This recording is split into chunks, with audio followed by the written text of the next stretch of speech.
lot of this isn't going to make sense to you, and I'm sorry about that. I'm just going to start at the beginning, with the house.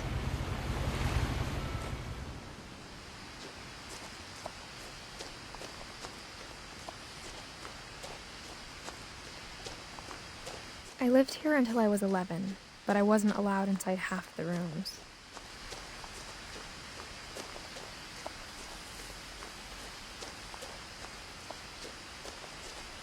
I hadn't been back since my brother Lewis's funeral.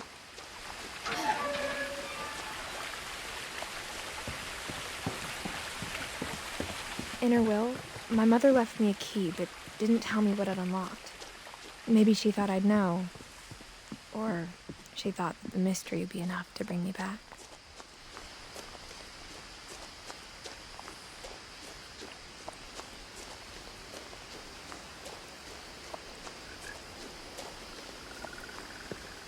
The truth is, even after I inherited the house, I never thought I'd come back to it. But now I had questions about my family that only the house knew the answers to. The woods around the house have always been uncomfortably silent, as if they're about to say something but never do.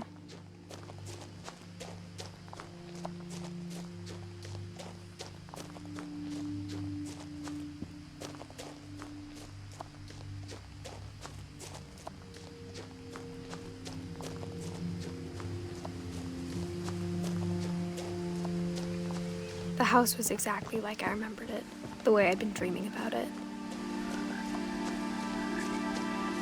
As a child, the house made me uncomfortable in a way I couldn't put into words. Now, as a 17-year-old, I knew exactly what those words were. I was afraid of the house.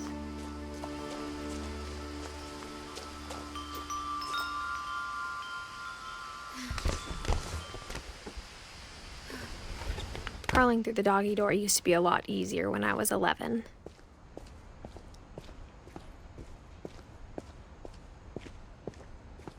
For the first time in years, I felt like I was home. Nothing in the house looked abnormal. There was just too much of it, like a smile with too many teeth. After Milton disappeared, Mom sealed up all the bedrooms. Then Edie retaliated and drilled peepholes. I spent a lot of time playing in Great Uncle Walter's room. Lewis told me there were secret passages, but I never believed him. Turns out, my mom was really good at keeping secrets. Now it was time to find out what my mom had been afraid of. Reading this, maybe it sounds like I had a plan. But I had no idea what was behind that door.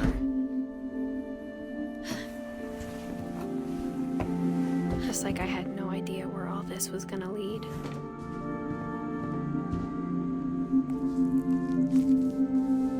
December 13th, 1947. Dear Diary, I'll be gone soon, but I wanted to tell somebody about what's gonna happen. It started when Mom sent me to bed without dinner. I woke up and I was starving, so I looked around for something to eat. My Halloween candy was all gone. The gerbil food was dry, but I didn't mind it.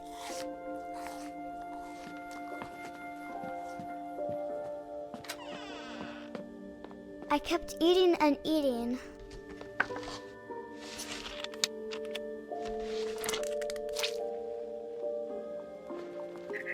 Then I heard chirping outside my window.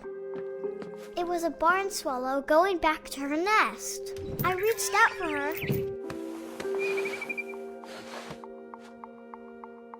And suddenly, I was a cat. I tried to be quiet, but the bird was really scared.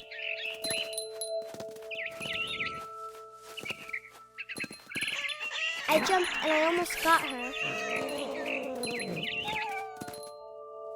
Now I was up in the big tree. I gobbled her up.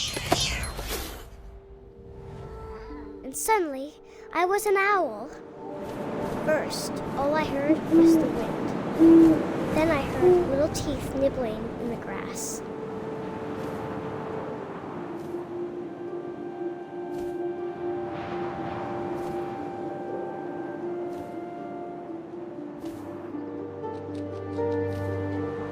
Rabbits.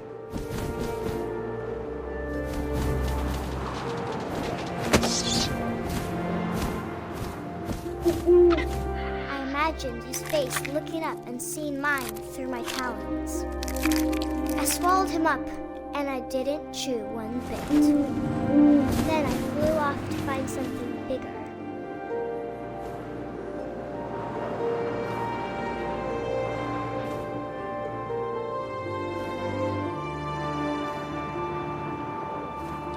A mama rabbit.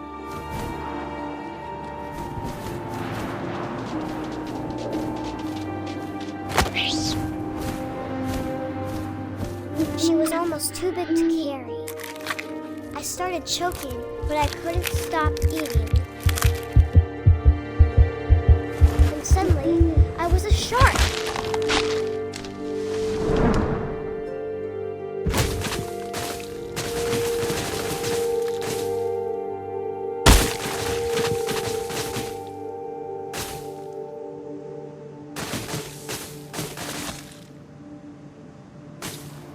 I rolled off a cliff and into the ocean. Now, I was hungrier than ever. I wanted fat, juicy seals. I tore off her flipper, and it tasted really good.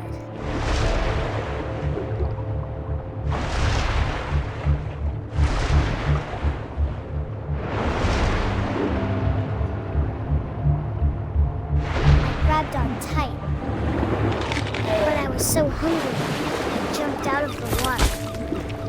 When I opened my eyes, everything changed.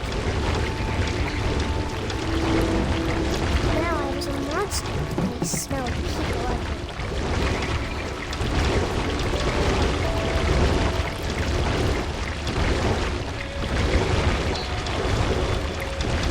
I was big, but I moved real quiet.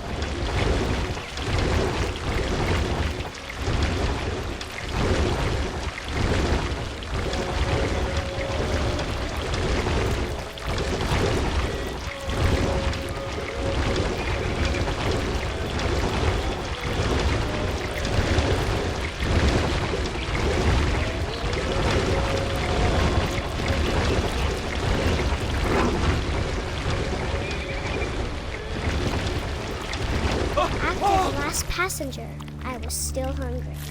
And across the water, I smelled something new. Something I had to have, so I swam towards it.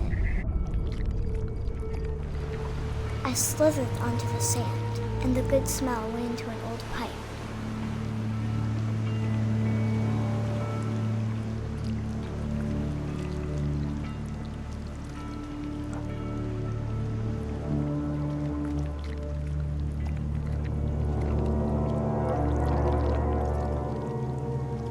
I got closer and closer.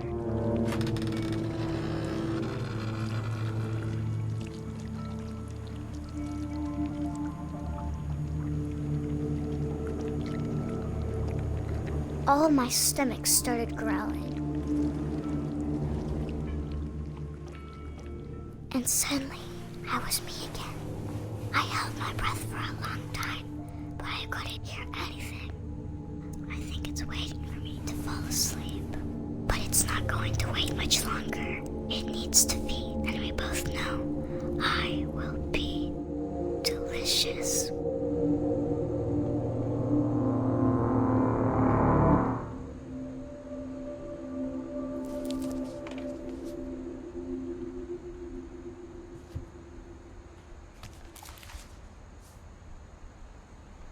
I'm not sure if I believed all of that, but I'm sure Edie would have.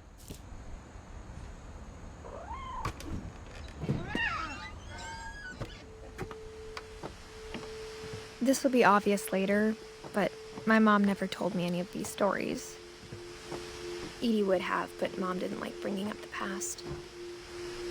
Though, When we adopted a stray kitten, she was the one who named it Molly. I spent a lot of time in Great-Grandma Edie's room. Her room was like a museum.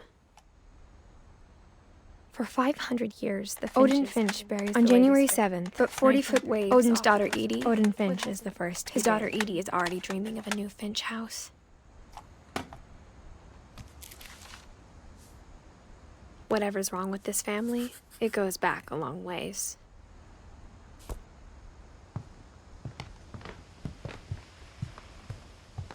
Even in her 90s, sometimes Edie seemed a lot younger than my mother.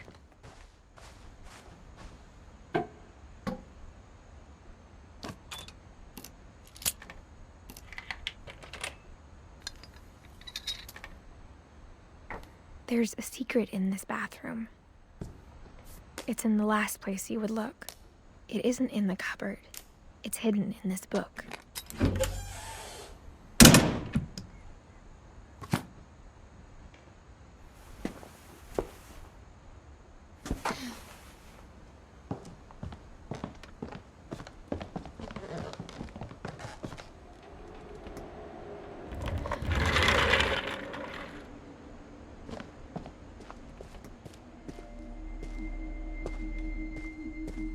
I knew Grandpa Sam had a twin, and that he never talked about him.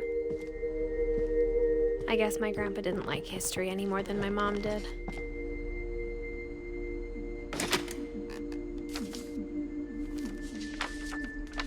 How I Want to Remember My Brother by Sam Finch. The thing I remember is that when he made up his mind, that brother said he'd die before he ate another mushroom. And he did. At Barbara's funeral, we swore we'd never be afraid again.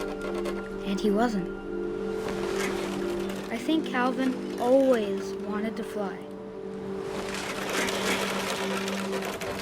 Sam! Calvin! Dinner's ready! Coming! But that day, he finally made up his mind to do it.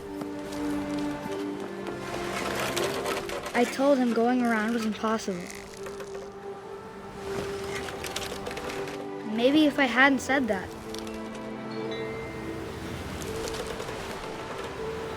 Calvin, I'm not gonna tell you again. Maybe if the wind hadn't picked up. Then maybe he'd still be here. But I doubt it.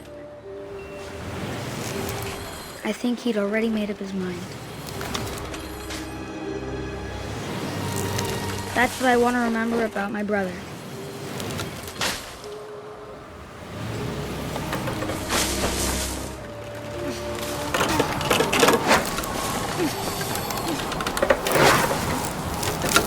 The day he made up his mind to fly. And he did.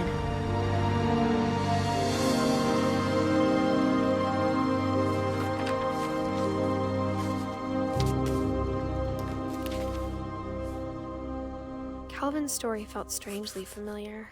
When I was younger, I remember trying to do the exact same thing. After the funeral, Edie roped off Calvin's half of the room.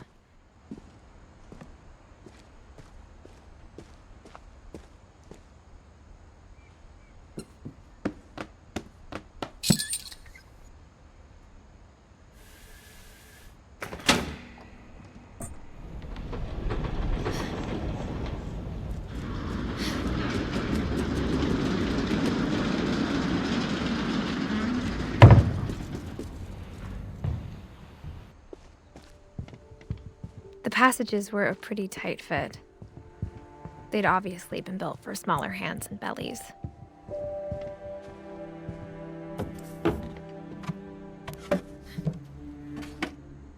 Growing up, I always thought of Barbara as a child star.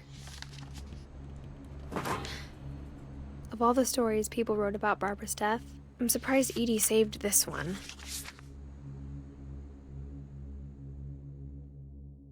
Old Jack here with another ghastly tale inspired by America's most unfortunate family.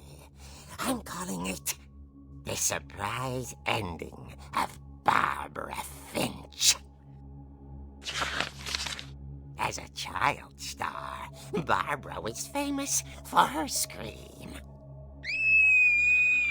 Now at 16, she was all washed up. A has-been. But in a lucky break, she'd been asked to perform her signature scream at a local convention for monster movie fans.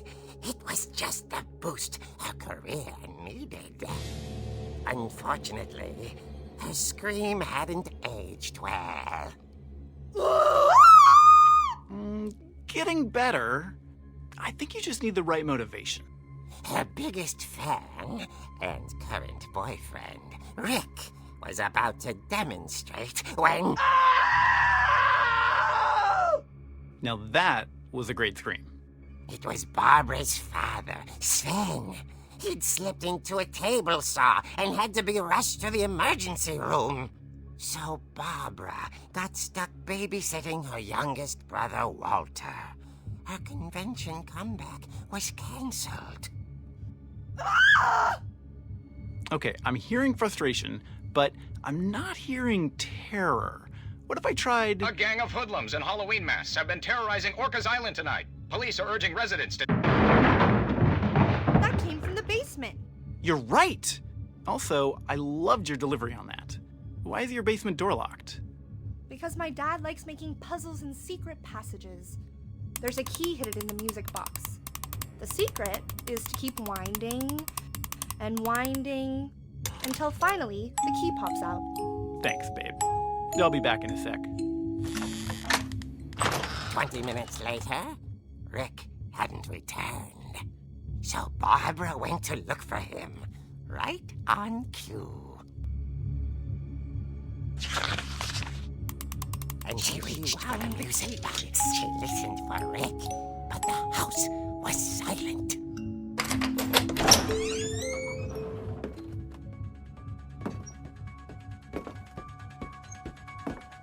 She found Rick's crutch and imagined the worst.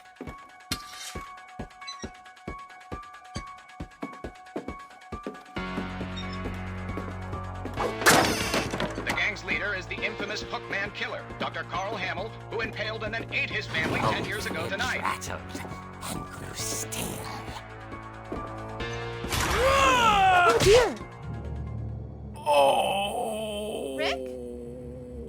Barb, relax. I was just trying to scare you to help you find your scream. Well, I'm not scared, Rick. I'm furious. Then act furious. All I'm getting from you now is that you're hurt and confused and She threw him out, but she kept a little something to remember him by. Barb, have you seen my other crutch? And she was still holding it when she fell asleep watching the late picture show. Hours later... Barbara! Walter, what's going on up there? Ah! Okay, I'm coming up, but if this is a trick, you're dead, Walter.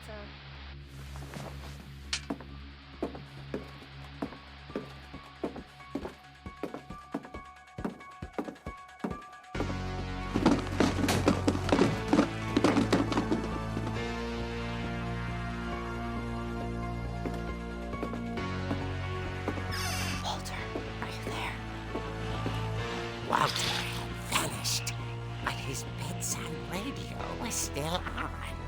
Orcas Island police describe the man as 6 feet tall, with a steel hook for a hand. Residents are urged to lock all doors and windows and notify the police of any suspicious activity. Barbara turned, saw the hookman, and was speechless. He was quite smashing. And ready he was. He couldn't get enough of it. She played her part beautifully.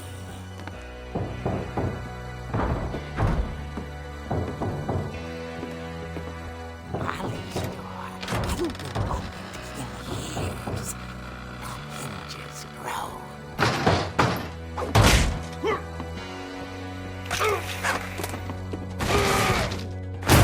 He wasn't moving, but she sensed the story might not be over yet.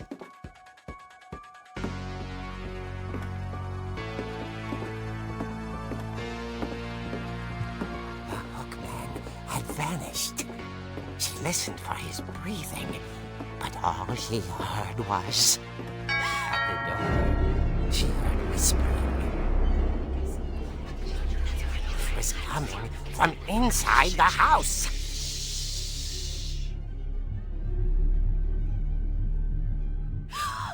Oh dear.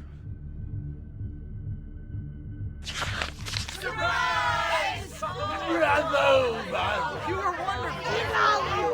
monsters had come to surprise her.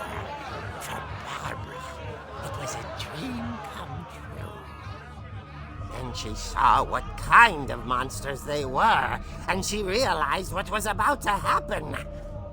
She was going to be famous. And with her final breath, Barbara Finch gave the performance of her life.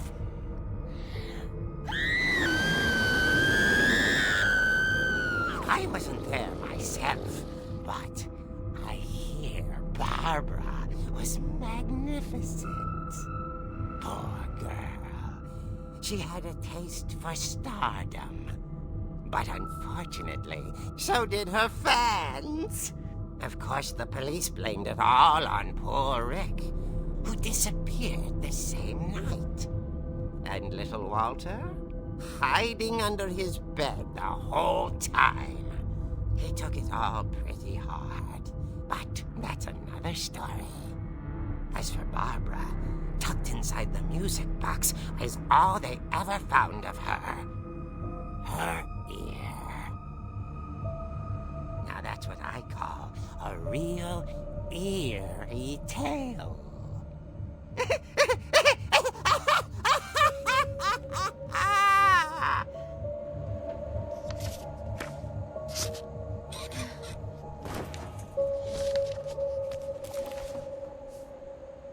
Edie told me all Barbara wanted was to be remembered, as absurd as that comic was. Maybe what Edie saw was a happy ending.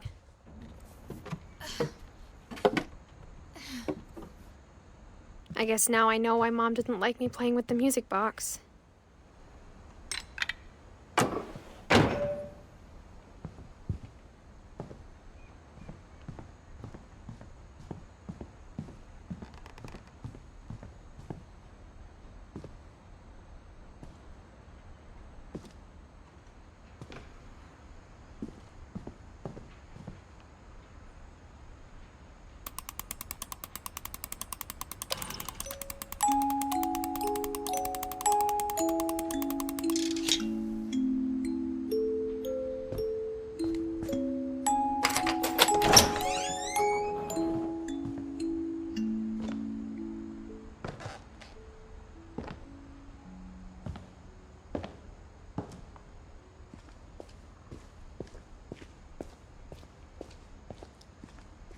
I saw Edie sneak down to the basement once, carrying packages. I thought maybe she was hiding presents. It turned out she was hiding a lot more than that.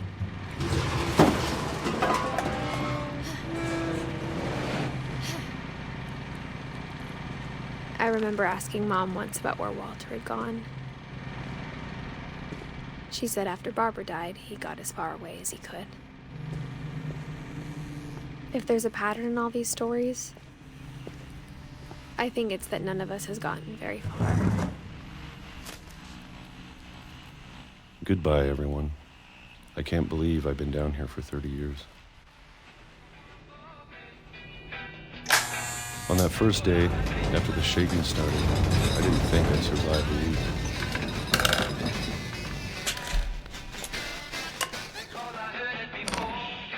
But after a few days, I settled into a routine. That's what kept me sane. Having a schedule, living for today. I always expected to be dead tomorrow. But if you wait long enough, you get used to anything.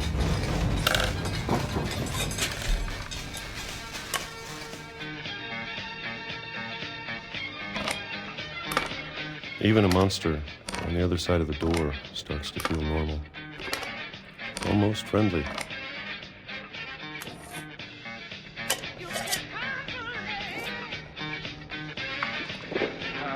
And then one day, everything just stopped. Whatever that thing was, it was gone. Maybe it got tired of waiting. Or maybe I just got tired of being afraid.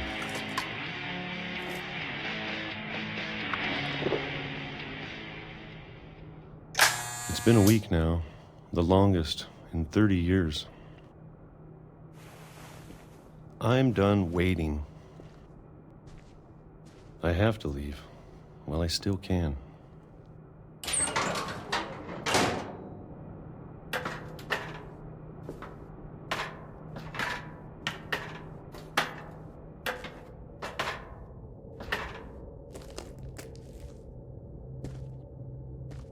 I know it's out there, somewhere. Whatever killed Barbara and Molly and Calvin. Maybe this is all a mistake. But I need to stop living the same day, even if it kills me.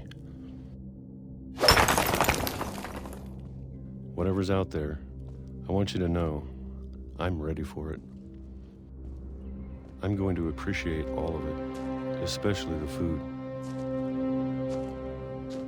I don't mind if I only have a year left, or a month, or a single week. I'd be happy with one new day. I can already imagine the sun on my face.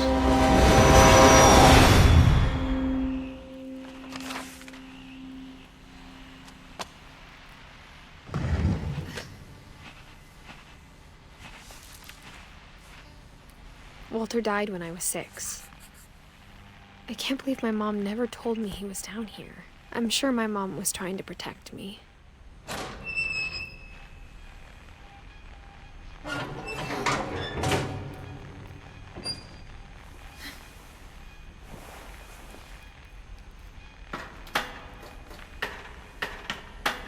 Maybe she was afraid I'd end up like Walter. But if she never told me about an uncle under the house, I can only imagine what else she was hiding. I don't want to make the same mistakes she made, trying to bury something that's still alive. Now that there's only one of us left, or maybe 2, I thought it was time I heard the stories for myself and found out what happened to everyone else. But now I'm worried the stories themselves might be the problem. Maybe we believed so much in a family curse, we made it real.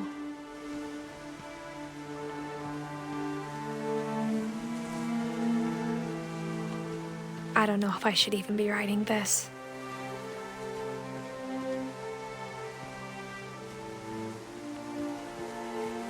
Maybe it'd be better if all this just died with me. But I thought you should know about your family.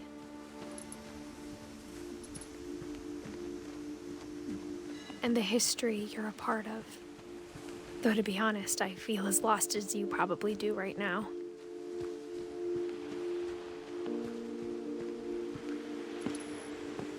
I think the people in these stories believed them. For what that's worth.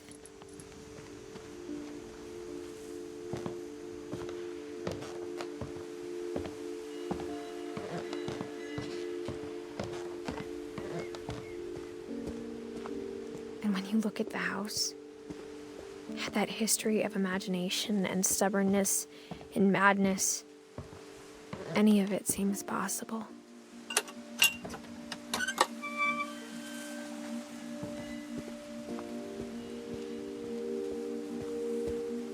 I think we've been surrounded by death for so long, we've just gotten used to it. What kind of family finishes building a cemetery before starting the house?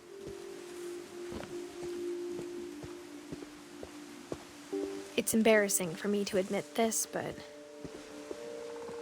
the pet cemetery made me more uncomfortable than the human one. 3 of the gerbils are mine, and 2 had been my fault. Sven built the house, but it was Edie who designed the cemetery. I'm sure Odin's monument had been Edie's idea. My mom was always trying to move on, but for Edie, the past never went away.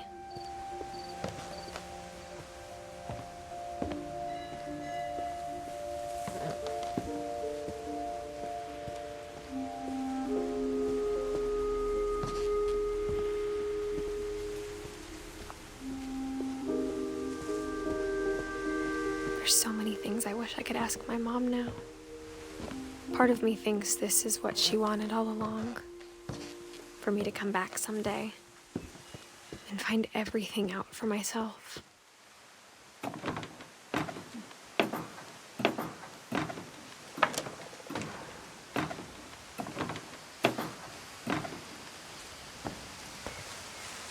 But looking back on it now, if she told me there was going to be so much climbing, I never would have come when I was 22 weeks pregnant.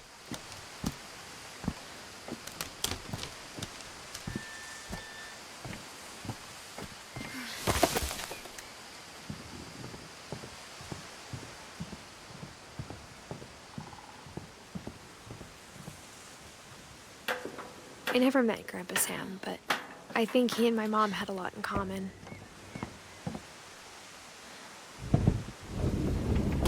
They were both pretty intense.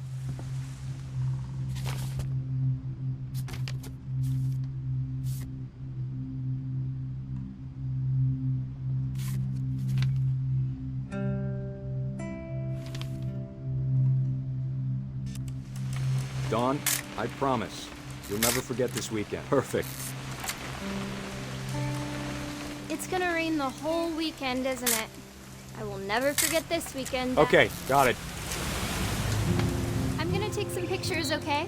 Just be careful. That camera's older than you are. Hey! That's a keeper. I'm just... Dad! Good eyes, Dawn. Before you take the shot, let me get a picture of you. Dad. Let me get behind you. Do I have to? Great shot, Dawn!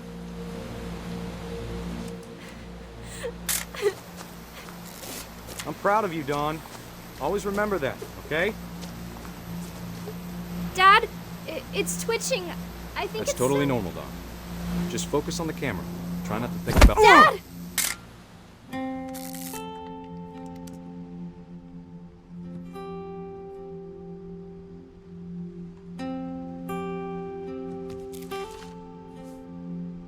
Of all these stories, that's the one I wish most that my mom had told me.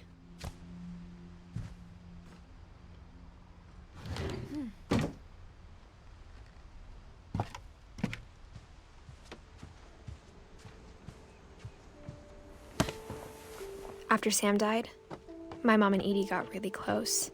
They'd both lost a lot.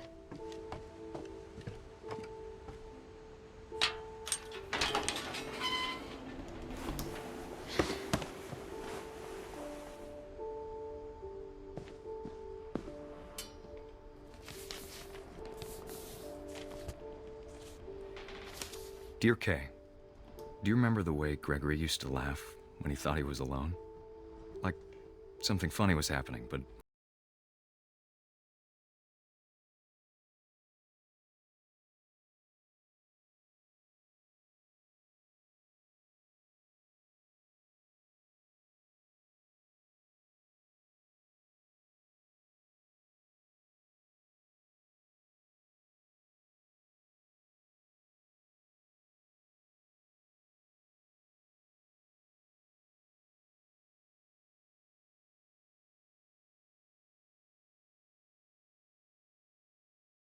It's time to...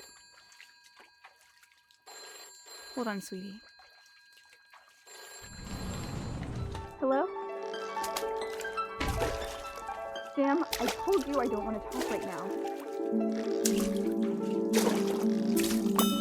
I wonder what he saw.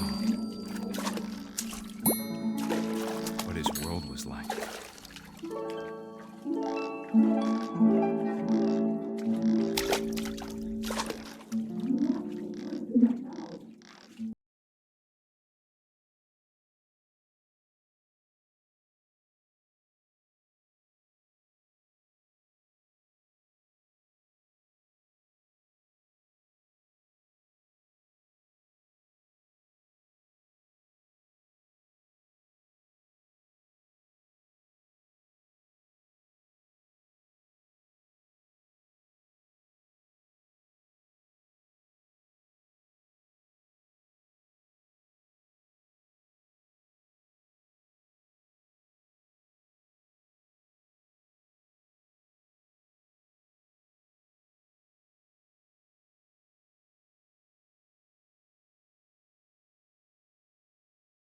Everything you could. Maybe if I hadn't called her, she could have told us. About the world he saw.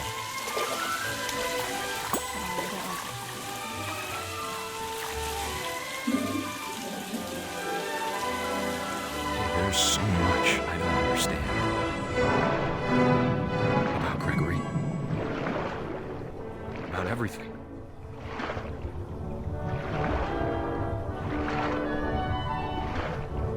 But I know what happened wasn't your fault.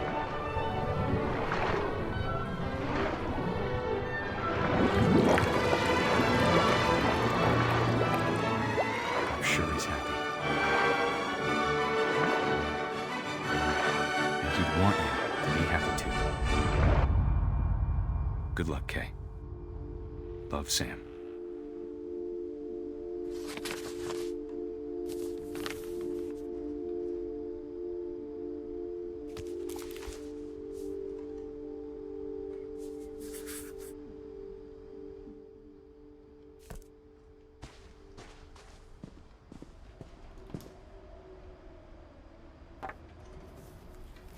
A poem for Gus, who always said the wedding was a bad idea.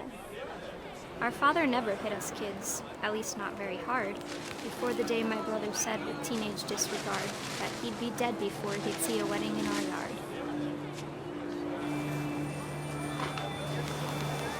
My father made him come, of course, but Gus stood far apart, just flew his kite and bottled up the storm inside his heart.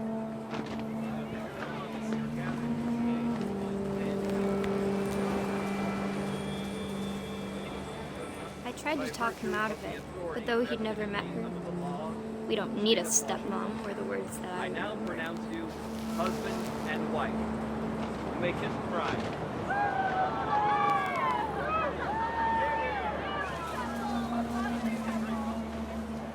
When the time for photos came, Dad ordered him to come here.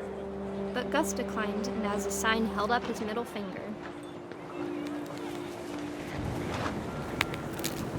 The wind picked up, and panicked geese appeared and quickly went. But all the humans did that day was go inside the tent.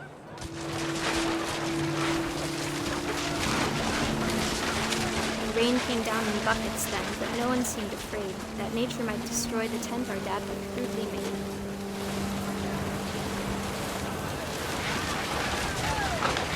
The thunder sounded much too close and full of angry power. But all my father said to this was, "Make the music louder."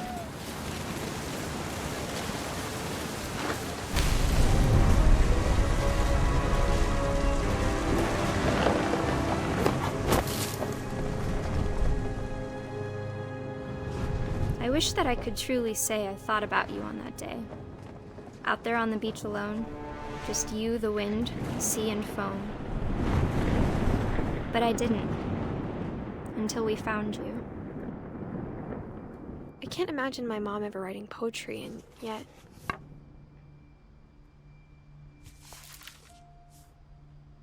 She never talked about him, but Mom told me once if I was a boy, they were going to name me Gus.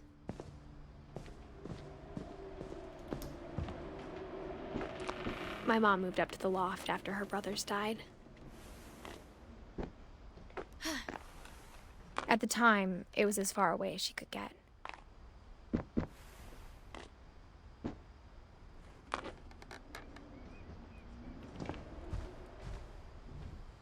My mom moved to India a week after graduation and got a job teaching English. Louis was born a year later. When my dad died, I don't think Mom knew where else to go. I'm sure Edie was happy to have her back. The house had to get a little bigger, but Edie was used to that. And for a while, things were good. Almost normal, but it didn't last. The beginning of the end was Milton's 10th birthday, when Edie gave him a castle.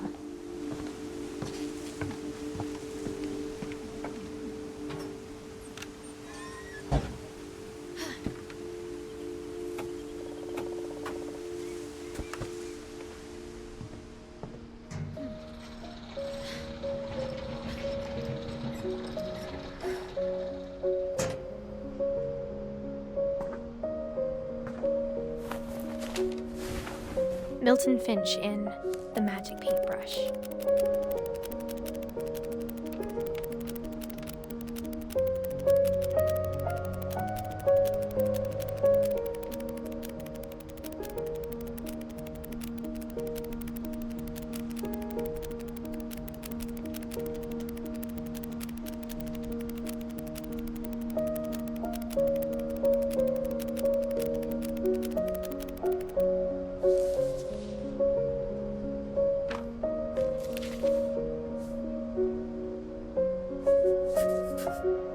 I was 4 when Milton disappeared.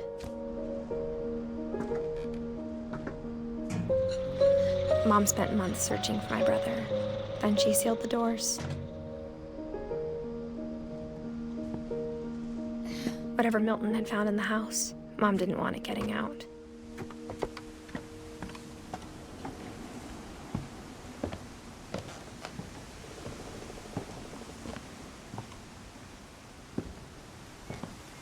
Mom definitely blamed Edie, but I think Louis blamed himself.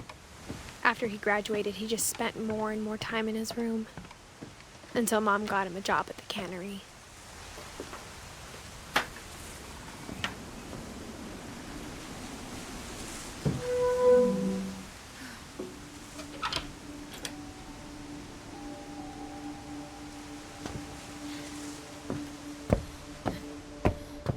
Louis's room smelled very, very familiar. That part of him lived on.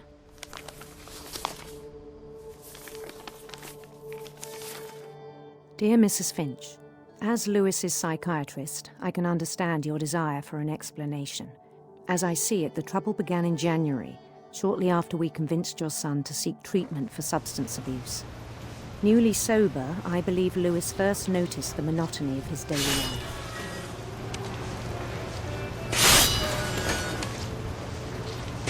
He kept working at the cannery, but he withdrew part of himself.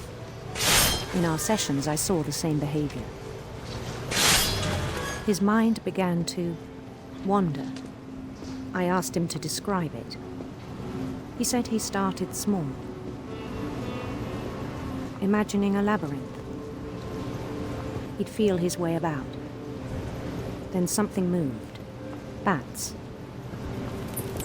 And toads.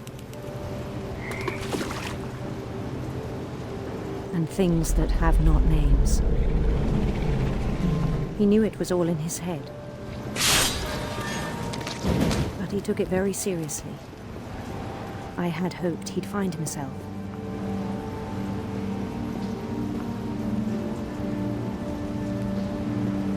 But he found something more. I worried about him then, daydreaming at the cannery. I spoke with his boss, but he said Louis had become a model employee. Methodical, tireless, focused. Like a whole new Louis. So I let him go on.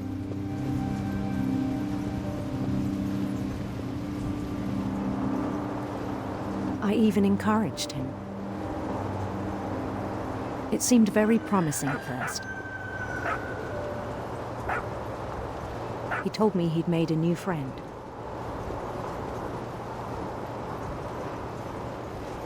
On the edge of a city named Lewis Topia. He built the city up slowly, brick by brick. Then he made musicians.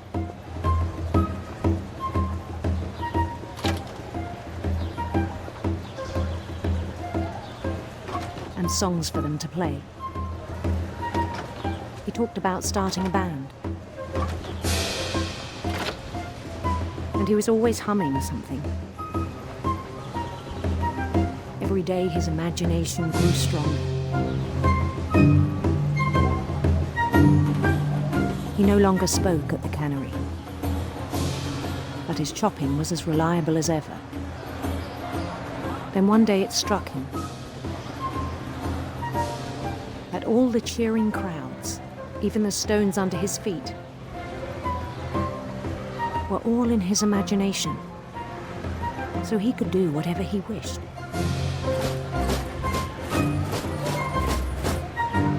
He held an election for mayor. And he won. They begged him to stay, but his mind was already wandering. It became a game for him.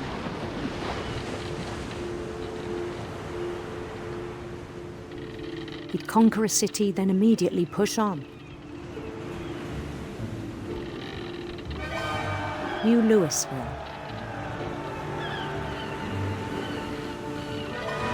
St. Louis. He started drifting away from our reality.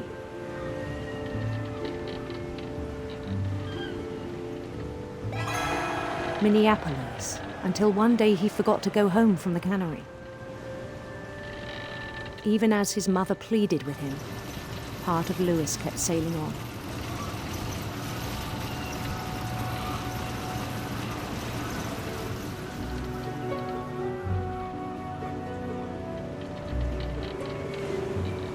In Louisburg, he heard rumors of a beautiful prince.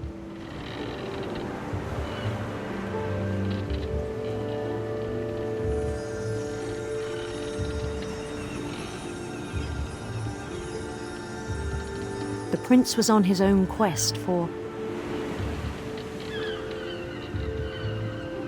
sinister serpents.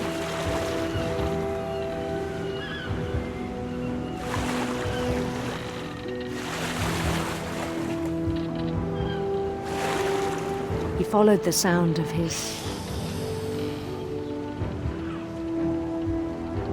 electric sitar.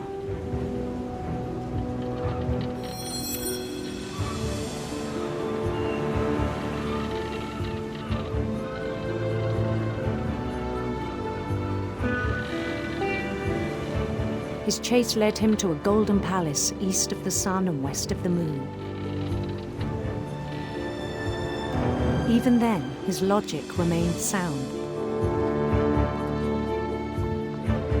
He knew the world was all in his imagination.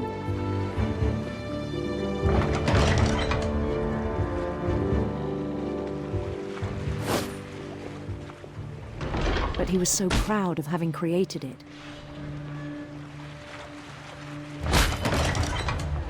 In his own eyes, he'd become something greater than a king.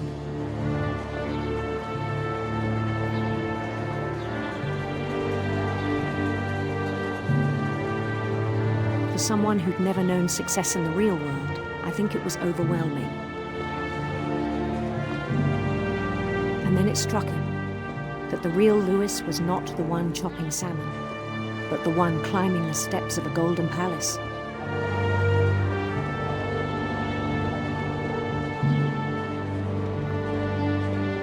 My imagination is as real as my body, he told me. It was hard to argue with him.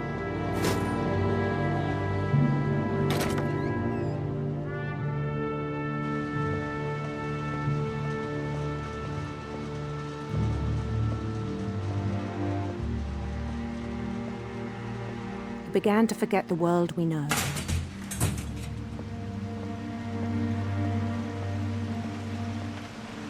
I think it pained him to remember Lewis, the cannery worker.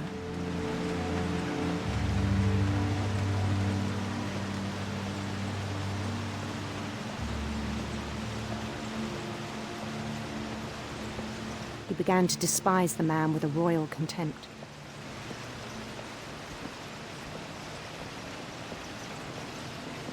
I still thought I could save him.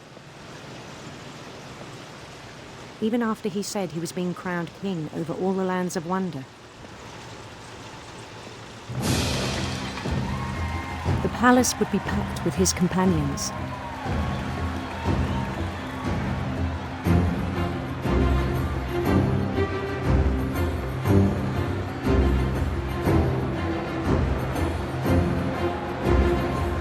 Including the wise Calico who'd insisted on inviting him.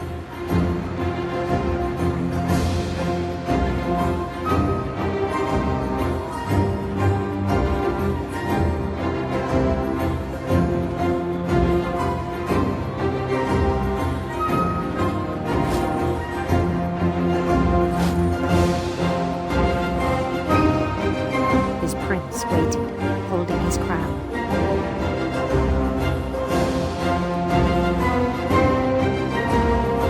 There was only one thing left to do.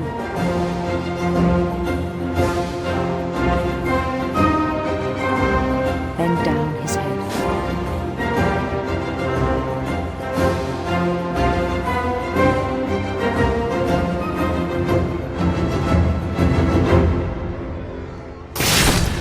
And the rest I think you know.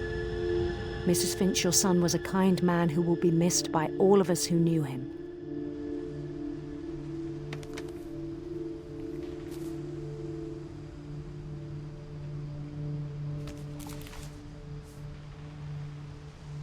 My brother was really cool. I wish you could have met him.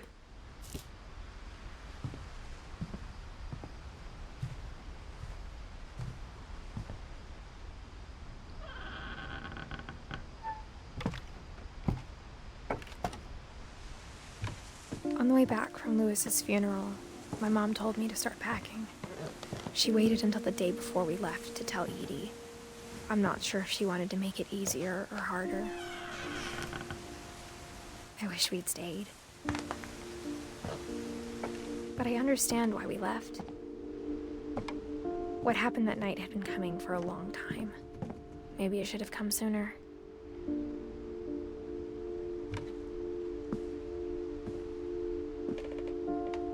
But it had to end one way or another. All that's left now is to tell you about that last night.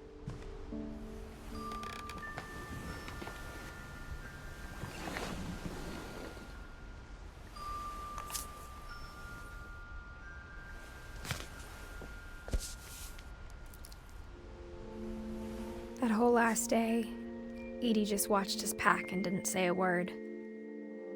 Until supper, when she raised her glass and said, "To our final night together, and all our final nights apart." Grandma, you know what I said about alcohol. Some of your medications are very Edith, specific. I left a present for you in the hallway.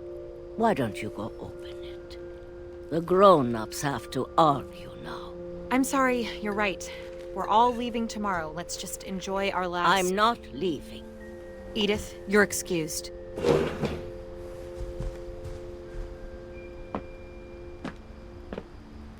The power had been shut off that morning, but Edie always had plenty of candles. When my mom sealed the library, I don't think she knew about the other entrance, or that Edie had a key to it.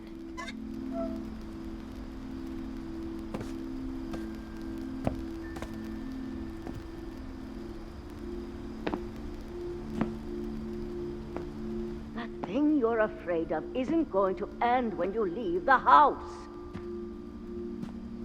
Edith has a right to know these stories. My children are dead because of your stories. I think it's best if Edith and I leave tonight. We'll have the nursing home send a van for you in the morning. Okay? Dear Edith, there's so many stories I wish I could tell you. there's only time for one. This is about what happened on the night you were born. That night, the tide went way, It was way the out. First and last time I ever saw the old house aground. There'd been an earthquake out in the middle of the ocean. They called it the lowest tide in 1,000 years. God, it smelled awful. You know, I've seen that house every day of my life. But I never thought I'd go back to it. When the fog rolled in, I lost my way.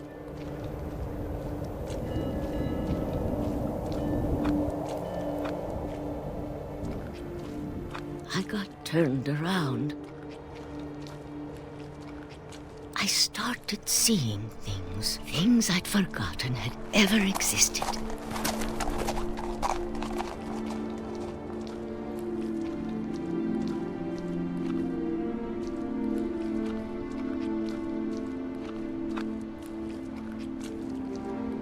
But when I saw them, they felt like old friends. That night, a lot of things came back to me. Or maybe I came back to them.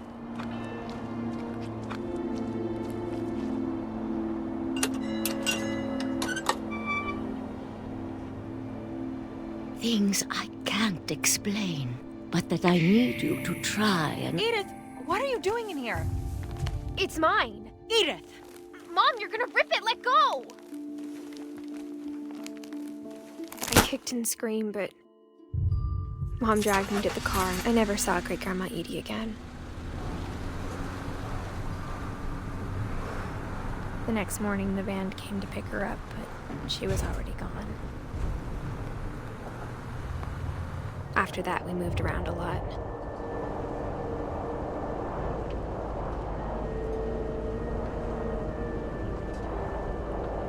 We both tried to make the best of it.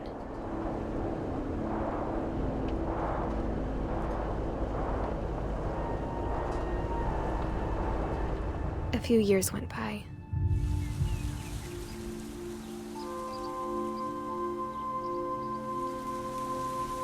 My mom didn't like to talk about it,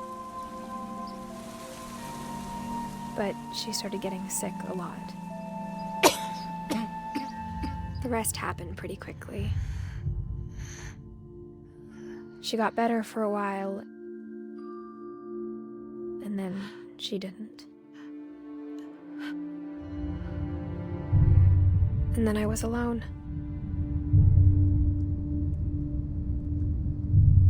The last Finch left alive.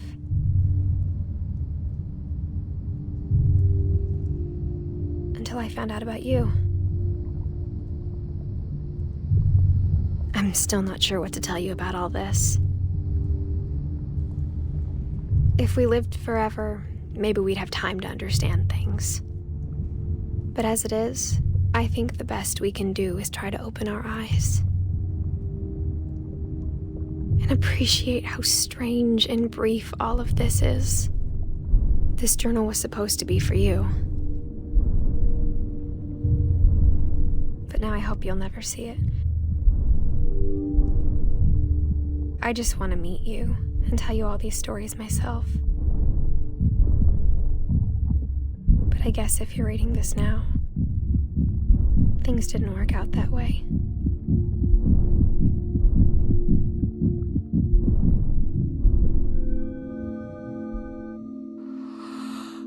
This is where your story begins. I'm sorry I won't be there to see it. It's a lot to ask, but I don't want you to be sad that I'm gone. I want you to be amazed that any of us ever had a chance to be here at all. Good luck.